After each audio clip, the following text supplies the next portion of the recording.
There once was a shepherd boy who was bored as he sat on the hillside watching the village sheep.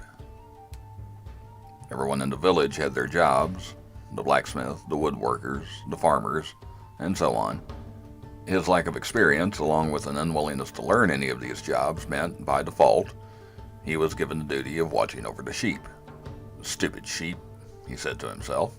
They aren't going anywhere. I'm just sitting here doing nothing. Watching sheep that are doing nothing. I could be, well, I'm sure there's something I could be doing besides sitting on a hillside watching sheep that aren't going anywhere. Finally, the boy decided to have a little fun. He was told if he saw a wolf to cry out and the villagers would come running to protect the sheep from the wolf. So he stood and shouted, "Wolf! Wolf! A wolf is chasing the sheep!" Several of the villagers, including the boy's father, grabbed their weapons and started up the hill to fight off the wolf. When they topped the hill, all they saw were the sheep peacefully roaming and grazing in the meadow, and the boy laughing heartily. The boy laughed. "Ha ha, I fooled all of you. You should have seen the looks on your faces. Oh, that was a good joke." The villagers glared at the boy and turned to go back down the hill. All but the boy's father, who walked to him shaking his head. "Why did you do that?" the boy's father asked. I was just bored.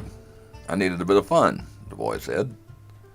"Don't do it again," the father told his son. "Don't cry wolf when there is no wolf." With that, the father went back over the hill. Later, as the sun was ready to set, the boy led the sheep over the hill and back to the village. The next day, he took the sheep back to the meadow and started another uneventful day of watching the sheep do nothing. "I'm bored again," the boy said to himself. "I wish a wolf would come along so at least something exciting would happen." Then the boy began to smile, thinking about the day before. "That was a good joke," he thought. "I bet they would laugh too if they had come up with a good joke like that. I'm going to try it again." The boy stood up on the hillside and again started yelling, "Wolf! Wolf! A wolf is chasing the sheep!" Again, several of the villagers, including the boy's father, grabbed their weapons and ran up the hill to fight off the wolf. When they topped the hill, they saw the same thing they had seen the day before, the sheep peacefully roaming and grazing in the meadow, and the boy laughing. "I fooled you again," the boy laughed. "It's so funny. You fell for it again." This time the villagers simply turned and walked back down the hill, not even giving the boy the satisfaction of glaring at him. All but the boy's father, who again walked up to him, and the blacksmith, who stood a few feet away. "I told you not to do that again," the boy's father said. "Why did you cry wolf when there is no wolf?" "It's just a joke," the boy said. "I get bored over here, and I needed a bit of fun." Looking disappointed, the father said, "I told you not to do it again. I will tell you a second time, don't do it again. I expect you to listen this time. If you don't, you'll have to explain to him why you didn't listen." The father pointed at the blacksmith, who stood scowling at the boy. Frightened, the boy nodded, and his father went back over the hill to the village with the blacksmith. As the sun was setting, the boy led the sheep over the hill to the village, this time getting disappointing looks from the villagers. The next day, the boy took the sheep back over the hill to the meadow and began another uneventful day.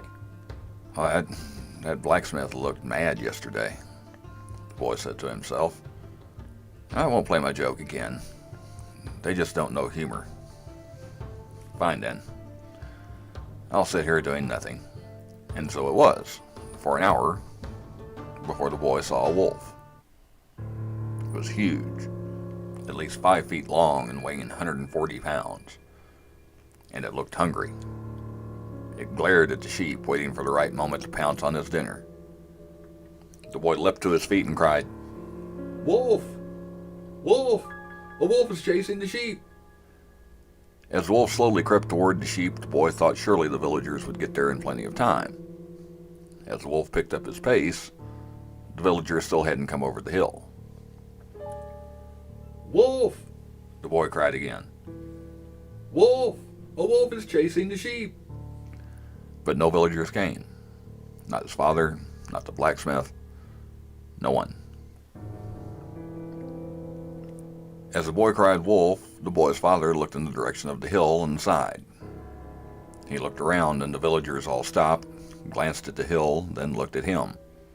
The blacksmith simply stopped working, and with a furrowed brow looked at the boy's father. The boy's father shook his head, even as the boy cried out again. "It's the boy playing another joke," the blacksmith said. "Everyone just go about your business. We won't be laughed at again." As the sun began to set, the boy's father had wondered why the shepherd boy had not brought the sheep back from the meadow. Walking over the hill, he found the boy sitting on the hillside crying, and the sheep were all gone. The boy looked up. A wolf came. It got one of the sheep and chased the others away. I yelled for you all to come and help, but you didn't come.